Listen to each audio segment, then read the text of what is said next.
here today. I know it's a beautiful day out there. It's a beautiful day to be on two wheels. And I'm slightly guilty about keeping you indoors today. But we are here to just listen to these stories that we tell amongst our friends and that we really just want to share out to the world.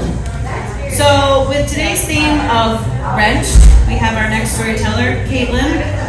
And I met Kaitlin at the last Storytellers event here in Kentucky, which I just confirmed with her because I also saw her at Garage Brood up in Cincinnati. I'm like, where did I meet you? I know I've seen you. So she was in attendance at our last Storytellers event here in Louisville, which was a phenomenal time. It was a great time to be here, a great initiation to the Louisville community. We have a couple of alums in the audience. We have Matt, whose birthday it is today, so happy birthday, Matt. We have Richie, who's getting on stage next. So Richie's back in the house, so thank you, Richie. And I know we've got some repeat audience members as well, so thank you so much for coming back and being here and supporting this. Kaitlin learned to ride. She decided to take on the world of motorcycles in 2019. And she's like, this is awesome. The world is opening up to me on two wheels, and then the world shut down. So, through perseverance and the ever so wonderful sport of motorcycling, which is a lovely individual sport. You know, you're self-quarantining yourself in your own helmet space. So it's great for things like worldwide pandemics, when you don't have to worry about being near anybody else. But Kaitlin wasn't daunted. She took this on, and she's here to tell us her tale of getting wrenched. Come to the stage, Kaitlin. You got it.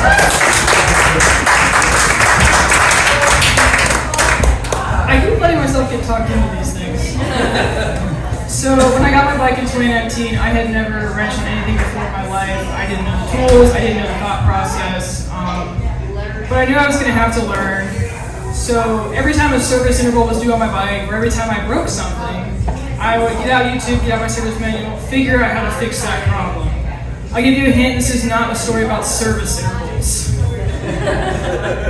So I was hanging out at a bar called Common in Cincinnati.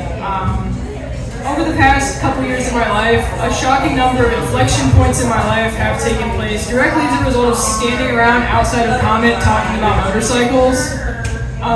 It's amazing how much of your life can be directed by that, it turns out. And I was out there talking to someone one day, and I didn't really know this guy very well, but he seemed alright.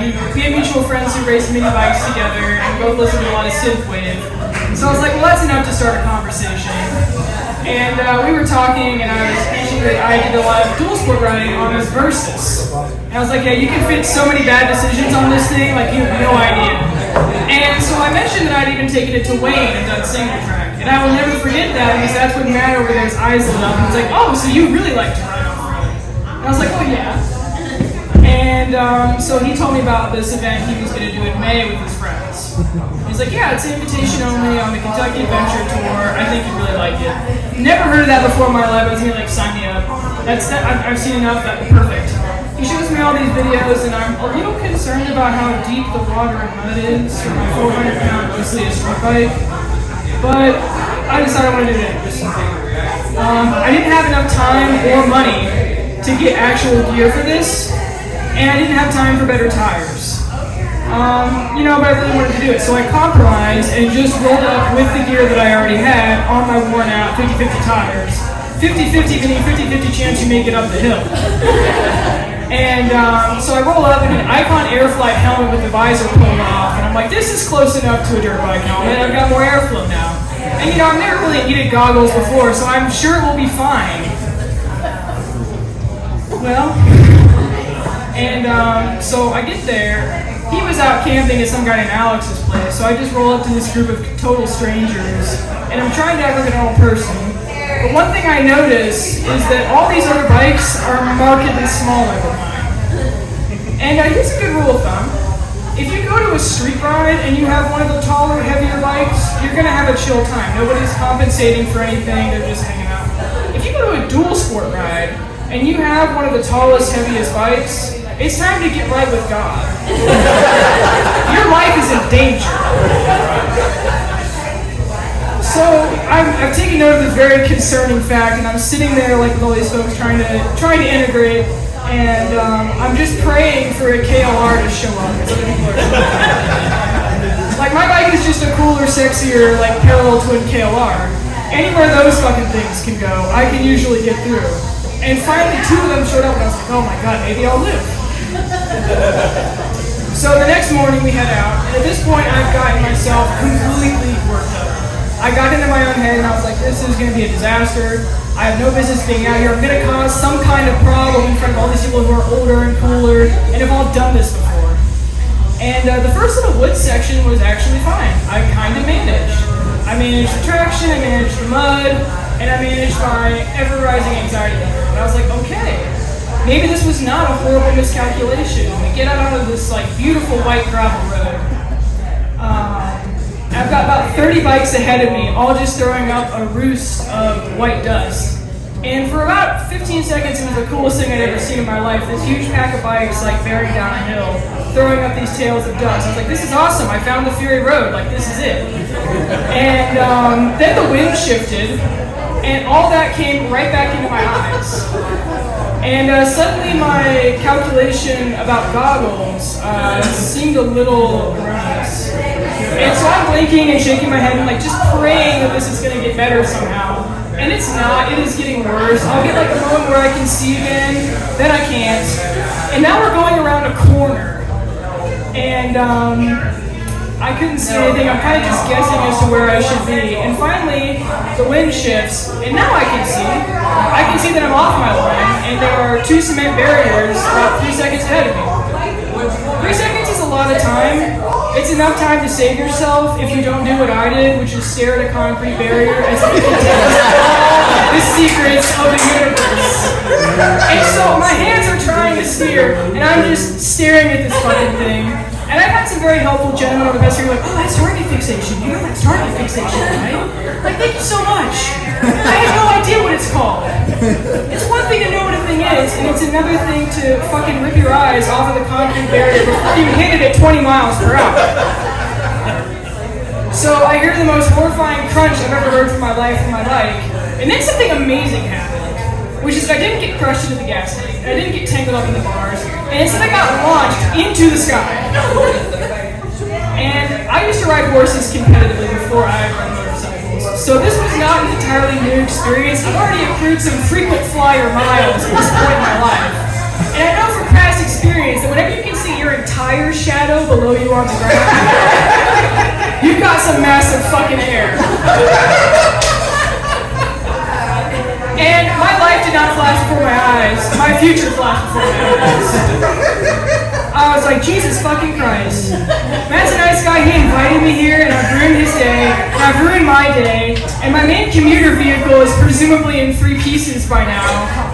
And I'm probably going to break my hip, and I'm going to have to move home to my parents. And I continue to have these thoughts up until the moment I hit the ground.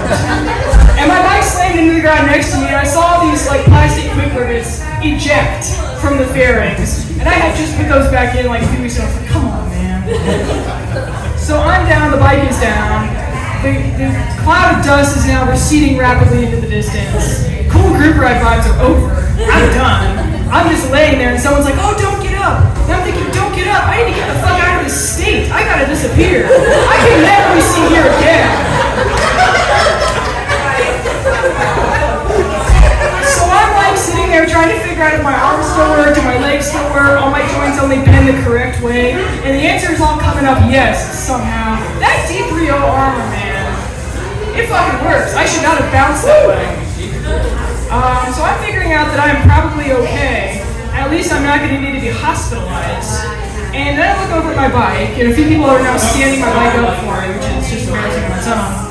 And I'm looking under it for gas, for coolant, for oil, and I'm seeing nothing. And for one brief, ridiculous second, I thought I might have actually gotten away with it. I thought I might have actually fucked around and not found out. And then Matt grabbed my front brake and leaned on the front suspension, and I watched the bike come down and the skid plate hit the front wheel. And I was like, huh. this was some kind of new mechanical fuck up that I had never witnessed before. So they were breaking new ground for me. I'm like, what the fuck have I done? And someone else immediately was like, oh, you bent your forks. And I was like, oh, those are important. Because like I had been learning, bits and pieces as I went. I had not yet gotten to any suspension stuff. All I knew is that like my bike was adequately suspended. I had no further questions at the time. Now I was having some. And so I'm trying to fathom what this even means, that I now have bent forks. And what it's looking like in my head is making some really embarrassing phone calls back to Ohio. I'm 130 miles from home and I rode here. I do not have a trailer to go crawling back to.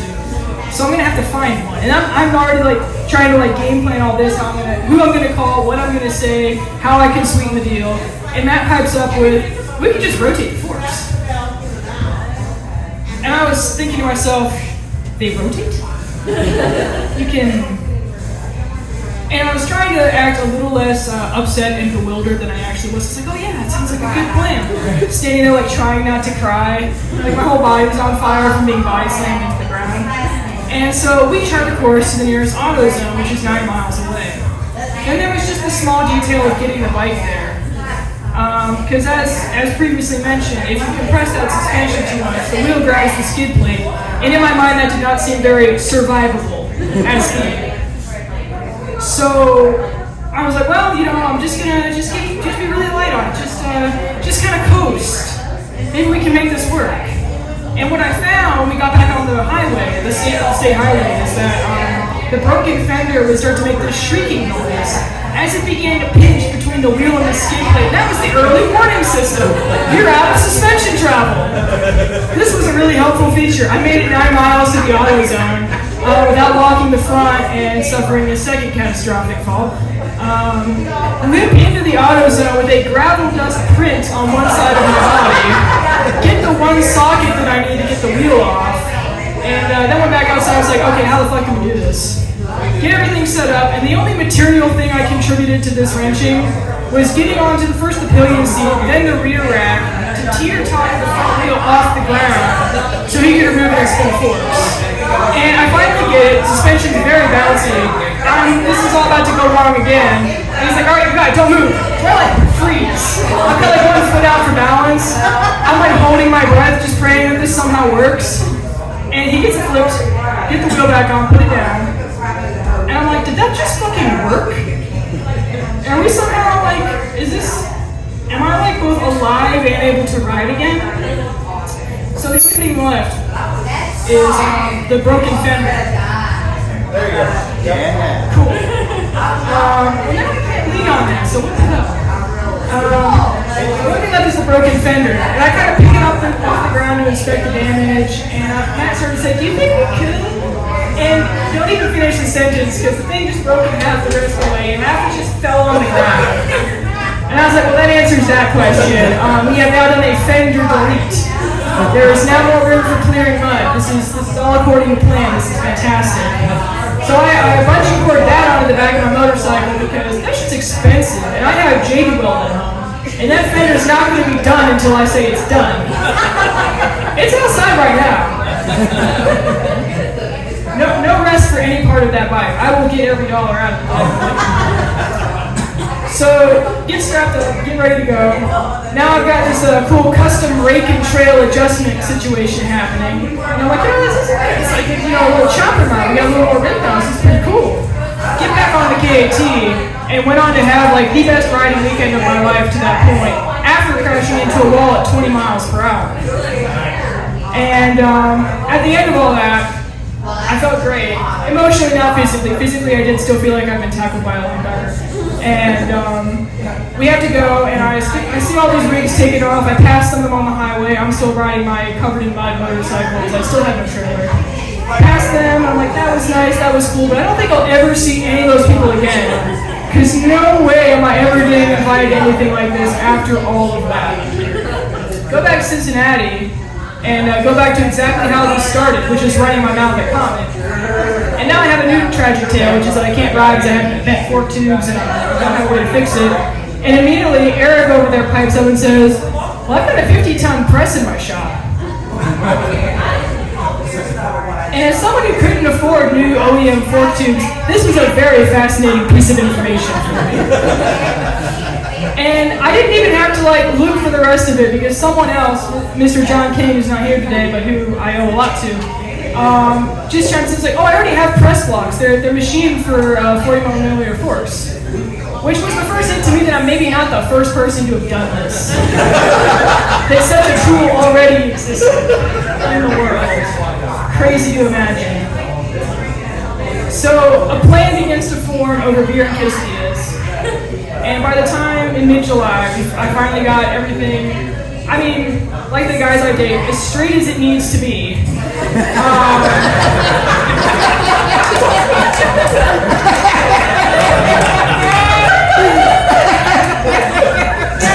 What else can I say? So by the time the bike is somewhat rideable again, I get an invite on Facebook, and this is what's humiliating about motorcyclists is they will force you to get back on Facebook. Good luck getting around it. You will have to recreate your account from 2011. It's humiliating. Get an invite on Facebook to this new Moto Monday thing from the masterminds of the KAT Invitational, and I was genuinely shocked. I was like, oh, I assumed they would never want to see me again. And I mean, I also looked, I was like, it's 100 miles away, it's down in Louisville. That's a lot for a weekend, but I'll do it once just as a joke. As a bit, I'll go down there and prove that I'm still alive. And I went down there almost every weekend for the rest of the season. And so there's the two codes to this, is you gotta find the right group.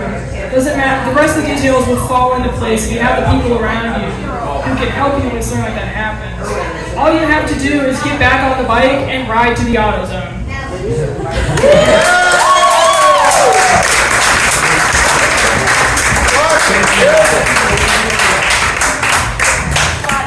Holy cow, aren't we so happy she survived that crash into this motor? Side note, I too have been invited to this Kentucky Adventure Tour, and that is my direct fear, by the way. So I have yet to decide to actually do this tour, but it is good to know there's an AutoZone 9 miles away.